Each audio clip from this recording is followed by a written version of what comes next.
मित्र नमस्कार। मित्र चक्र साधना की इस तीसरी कड़ी में आज हम बात करेंगे हमारे शरीर पर पाए जाने वाले तीसरे चक्र के बारे में, जिसे हम मणिपुर चक्र के नाम से जानते हैं। यह चक्र मेरुदंड पर सुषुम्ना मार्ग पर नाभि के पीछे स्थित होता है। नाभि मूल इसका स्थान है। व्यक्ति के अहम, प्रभुत्व व धाक जपाने की भावना, नाम कमाने, शोहरत कमाने, प्रसिद्धि पाने की लालसा, सर्वश्रेष्ठ बनने की ललक, अधिक ताकत के प्रयास इसी चक्र के प्रभाव के अंतर्गत आते हैं। इसके अलावा कुछ अच्छी चीजें जैसे संघर्ष, निस्वार्थ सेवा, धर्म, सत्संग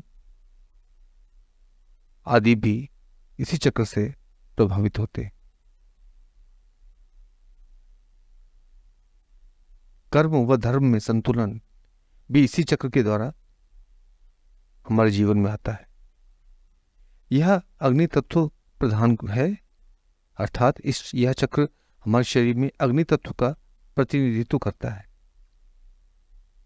इस चक्र की साधना के अभ्यास हेतु इसे ऐसे कमल के फूल के रूप में चित्रित किया जाता है जिसकी 10 पीले रंग की पंखुड़ियां होती, जो यहां से निकलने वाली सूक्ष्म नाड़ियों की प्रतीक है, जिनके मंत्र डंग ढंग रंग तंग थंग दंग ढंग नंग पंग और फंग।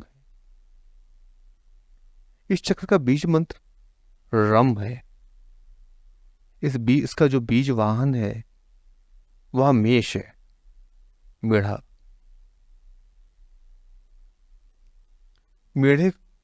मेढ़े का बीजवान होने के कारण इसकी जो गति होती है मेढ़े के समान उछल कर चलने की होती है।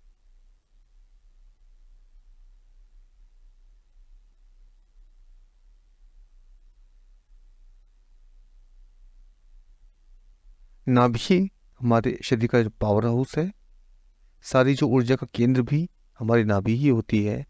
हमारी समस्त नाड़ियां नाभि से ही होकर गुजरती हैं। इसका मतलब हमारी ऊर्जा का जो केंद्र है वह हमारी नाभि ही है। इसलिए नाभि को हमारे शरीर का आध्यात्मिक प्रवेश द्वार भी कहा जाता है। इस चक्र पर ध्यान करते समय साधक को अच्छा स्वास्थ्य व दीर्घायु की प्राप्ति होती है। योग में अत्यंत महत्वपूर्ण रुद्र ग्रंथि का निवास भी यही होता है। इस चक्र की साधना करने से पेट से संबंधित विकारों का निवारण होता है। अग्नि तत्व प्रधान होने से साधक तेजोमय हो जाता है। इस चक्र की ज्ञानेन्द्रियां नेत्र और कर्मेंद्रियां पैर हैं।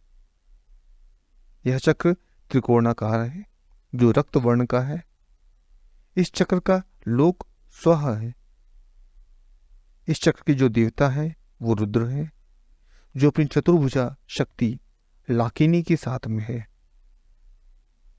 इस चक्र पर ध्यान लगाते समय प्रयुक्त होने वाली कर मुद्रा में मध्यमा उंगली व अंगूठे के सिरों को आपस में दबाया जाता है। परिणाम स्वरूप हमारे शरीर में गर्मी और ऊर्जा का संचार होने लगता है।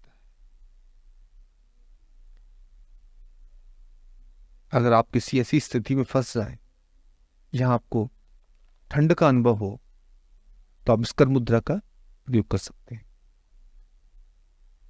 अग्नि तत्व प्रधान होने के कारण इस चक्र से प्रभावित व्यक्ति क्रोधी होता है।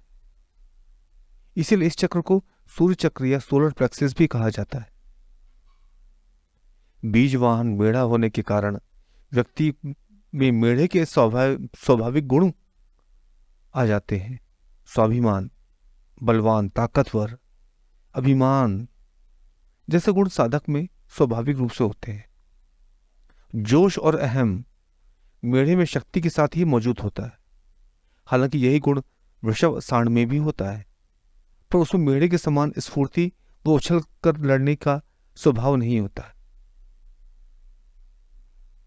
ये इसे अनोखा बनाता है। आइए अब इस चक्र की जो ध्यान की विधि है, ध्यान साधना है, उसको जानने का प्रयास करते हैं।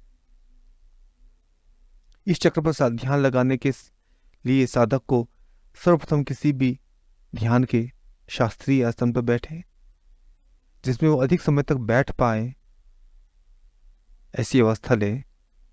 दोनों हाथ ज्ञान मुद्रा में रहें। 2-3 मिनट तक अपने शरीर के अंगों को देखें। मानसिक अवलोकन करें। श्वासों को गहरा बनाएं। गहरा श्वास लें। 5 मिनट तक श्वास ले छोड़ें, ले छोड़ें, ले छोड़ें। तत्पश्चात ध्यान को अपनी श्वासों पर ले जाएं। देखते जाएं श्वासों को। महसूस करें श्वास मेरे कैसे आ रहे हैं, कैसे जा रहे हैं, उसकी गति को देखें। अब अपने रीढ़ के मध्य सुषुम्ना नाड़ी पर स्थित मणिपुर चक्र का ध्यान करें। इस चक्र की कल्पना ऐसे कमल फूल के रूप में करें जिसके पीले रंग की पंखुड़ियां हैं, जो एक श्वेत रंग के वृत्त को घेरे हुए हैं। बीच में रक्त वर्ण का उल्टा त्रिभुज है जिससे दिव्य प्रकाश निकलकर फैल रहा है। साधक धीरे धीरे इसके बीच मंत्र का जाप करते जाए। जाप करने से आनंददायक तरंगे उठने लगती हैं। धीरे धीरे लगातार जाप से इसके पंखुड़ियां भी खिलने लगती हैं।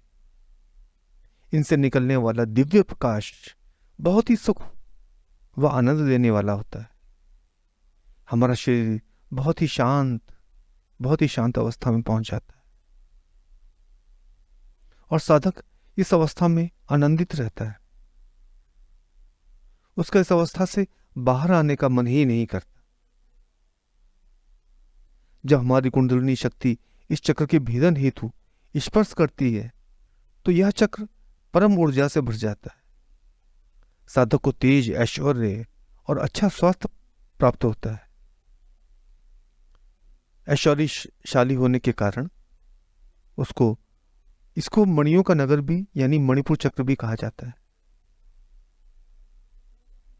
जब साधक इस चक्र की साधना करता है तो मूलाधार चक्र से मणिपुर चक्र तक की यात्रा में पृथ्वी, जल और अग्नि तत्व की प्रधानता के कारण उसकी साधना में स्थिरता नहीं आ पाती, जिससे साधक अपने साधना से भटक सकता है। वह अन्य विषयों की ओर आकर्षित हो सकता है। पर यदि साधक इस चक्र को जागृत कर लेता है तो उसे अनेक आध्यात्मिक, शारीरिक, मानसिक, सामाजिक उपलब्धियां प्राप्त होने लगती है और उसकी अन्य बाकी चक्रों की जो यात्रा है वो सरल होने लगती है। मित्रों, ये चक्र बहुत ही महत्वपूर्ण चक्र है। पद, प्रतिष्ठा, मान, सम्मान, धन, वैभव देने वाला ये चक्र मणिपुर चक्र है। इस चक्र की साधना करें, अपने जीवन को खुशहाल बनाएं। इसी के साथ आज हम इस कड़ी को समाप्त करते हैं। आशा करते हैं ये कड़ी आपको पसंद आई होगी। अगले कड़ी में हम अगले चक्र की साधना के बारे में बात करेंगे।